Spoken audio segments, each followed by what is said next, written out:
Chapter 6. The ladies of Longbourn soon waited on those of Netherfield. The visit was returned in due form. Miss Bennet's pleasing manners grew on the goodwill of Mrs. Hurst and Miss Bingley, and though the mother was found to be intolerable and the younger sisters not worth speaking to, a wish of being better acquainted with them was expressed towards the two eldest.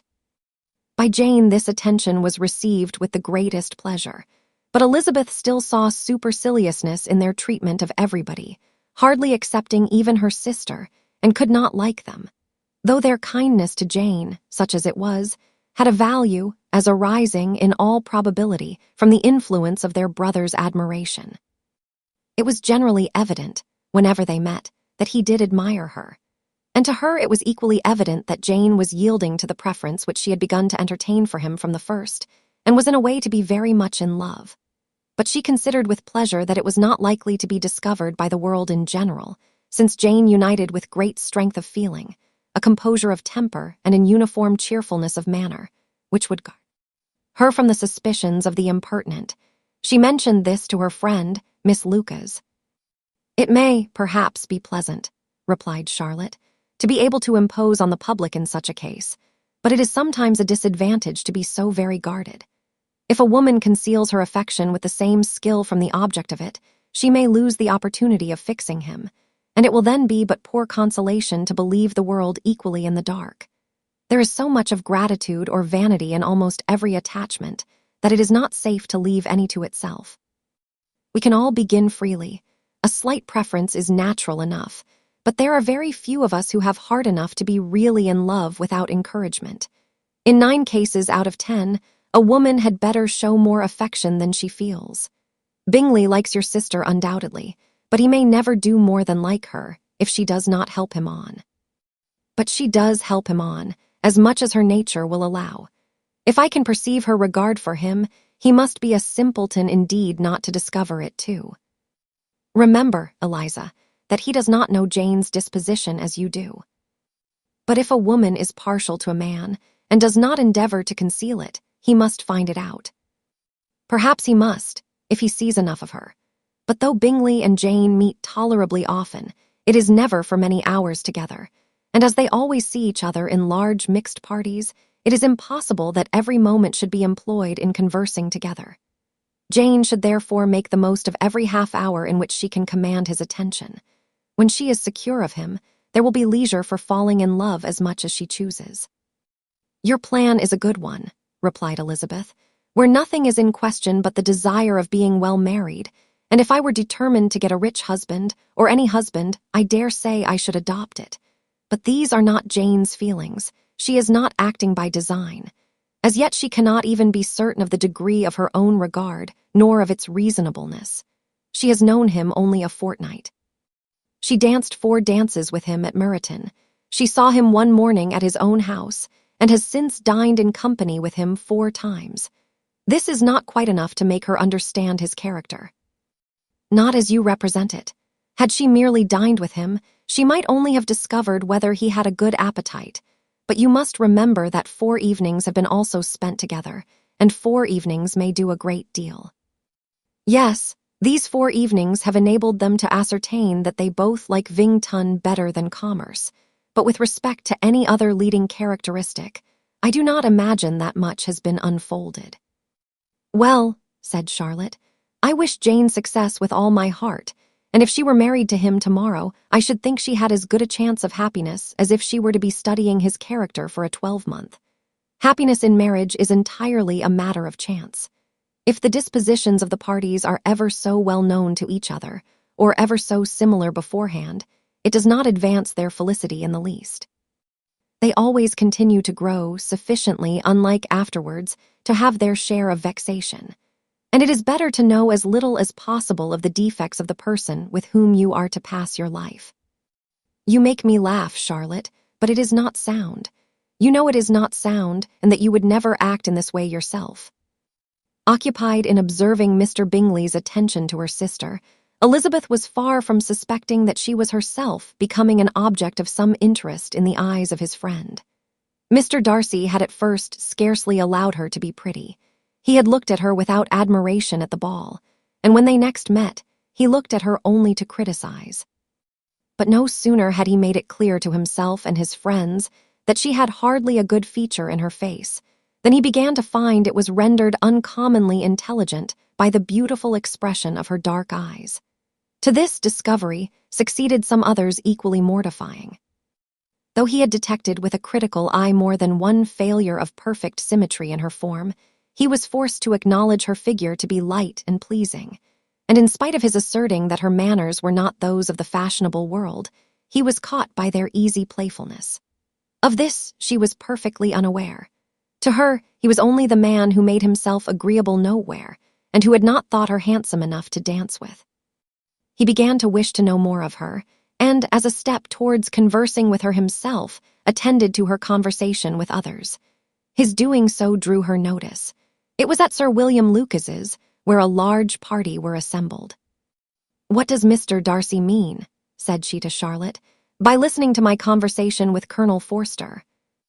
"That is a question which Mr. Darcy only can answer. But if he does it any more, I shall certainly let him know that I see what he is about. He has a very satirical eye, and if I do not begin by being impertinent myself, I shall soon grow afraid of him." On his approaching them soon afterwards, though without seeming to have any intention of speaking, Miss Lucas defied her friend to mention such a subject to him, which immediately provoking Elizabeth to do it, she turned to him and said, "Did not you think, Mr. Darcy, that I expressed myself uncommonly well just now, when I was teasing Colonel Forster to give us a ball at Meryton?" "With great energy, but it is a subject which always makes a lady energetic." "You are severe on us." "It will be her turn soon to be teased," said Miss Lucas. "I am going to open the instrument, Eliza, and you know what follows. You are a very strange creature by way of a friend, always wanting me to play and sing before anybody and everybody. If my vanity had taken a musical turn, you would have been invaluable. But as it is, I would really rather not sit down before those who must be in the habit of hearing the very best performers." On Miss Lucas's persevering, however, she added, "Very well, if it must be so, it must." And gravely glancing at Mr. Darcy, "There is a very fine old saying, which everybody here is of course familiar with, 'Keep your breath to cool your porridge,' and I shall keep mine to swell my song." Her performance was pleasing, though by no means capital. After a song or two, and before she could reply to the entreaties of several that she would sing again, she was eagerly succeeded at the instrument by her sister Mary, who having, in consequence of being the only plain one in the family, worked hard for knowledge and accomplishments, was always impatient for display. Mary had neither genius nor taste, and though vanity had given her application, it had given her likewise a pedantic air and conceited manner, which would have injured a higher degree of excellence than she had reached. Elizabeth, easy and unaffected, had been listened to with much more pleasure, though not playing half so well, and Mary, at the end of a long concerto, was glad to purchase praise and gratitude by Scotch and Irish airs, at the request of her younger sisters, who with some of the Lucases and 2 or 3 officers joined eagerly in dancing at one end of the room. Mr. Darcy stood near them in silent indignation at such a mode of passing the evening, to the exclusion of all conversation, and was too much engrossed by his own thoughts to perceive that Sir William Lucas was his neighbor, till Sir William thus began. "What a charming amusement for young people this is, Mr. Darcy. There is nothing like dancing, after all. I consider it as one of the first refinements of polished societies." "Certainly, sir, and it has the advantage also of being in vogue amongst the less polished societies of the world. Every savage can dance." Sir William only smiled.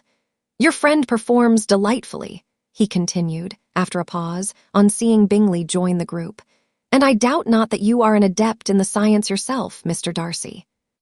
"You saw me dance at Meryton, I believe, sir." "Yes, indeed, and received no inconsiderable pleasure from the sight. Do you often dance at St. James?" "Never, sir." "Do you not think it would be a proper compliment to the place?" "It is a compliment which I never pay to any place if I can avoid it." "You have a house in town, I conclude." Mr. Darcy bowed. "I had once some thoughts of fixing in town myself, for I am fond of superior society, but I did not feel quite certain that the air of London would agree with Lady Lucas. He paused in hopes of an answer, but his companion was not disposed to make any, and Elizabeth at that instant moving towards them, he was struck with the notion of doing a very gallant thing and called out to her, "My dear Miss Eliza, why are not you dancing? Mr. Darcy, you must allow me to present this young lady to you as a very desirable partner. You cannot refuse to dance, I am sure, when so much beauty is before you." And taking her hand, he would have given it to Mr. Darcy, who, though extremely surprised, was not unwilling to receive it, when she instantly drew back and said with some discomposure to Sir William, "Indeed, sir, I have not the least intention of dancing. I entreat you not to suppose that I moved this way in order to beg for a partner." Mr. Darcy, with grave propriety, requested to be allowed the honor of her hand, but in vain.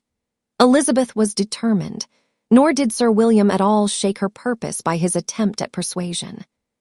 "You excel so much in the dance, Miss Eliza, that it is cruel to deny me the happiness of seeing you.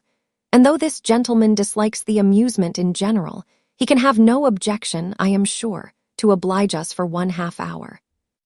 "Mr. Darcy is all politeness," said Elizabeth, smiling. "He is, indeed, but considering the inducement, my dear Miss Eliza, we cannot wonder at his complaisance, for who would object to such a partner?" Elizabeth looked archly and turned away. Her resistance had not injured her with the gentleman, and he was thinking of her with some complacency, when thus accosted by Miss Bingley. "I can guess the subject of your reverie." "I should imagine not. You are considering how insupportable it would be to pass many evenings in this manner, in such society, and indeed I am quite of your opinion. I was never more annoyed. The insipidity and yet the noise, the nothingness and yet the self-importance of all these people. What would I give to hear your strictures on them? Your conjecture is totally wrong, I assure you. My mind was more agreeably engaged. I have been meditating on the very great pleasure which a pair of fine eyes in the face of a pretty woman can bestow." Miss Bingley immediately fixed her eyes on his face, and desired he would tell her what lady had the credit of inspiring such reflections. Mr. Darcy replied, with great intrepidity, "Miss Elizabeth Bennet." "Miss Elizabeth Bennet," repeated Miss Bingley. "I am all astonishment. How long has she been such a favourite, and pray when am I to wish you joy?" "That is exactly the question which I expected you to ask. A lady's imagination is very rapid. It jumps from admiration to love, from love to matrimony, in a moment. I knew you would be wishing me joy. Nay, if you are so serious about it, I shall consider the matter as absolutely settled. You will have a charming mother-in-law indeed, and of course she will be always at Pemberley with you." He listened to her with perfect indifference, while she chose to entertain herself in this manner, and as his composure convinced her that all was safe, her wit flowed along.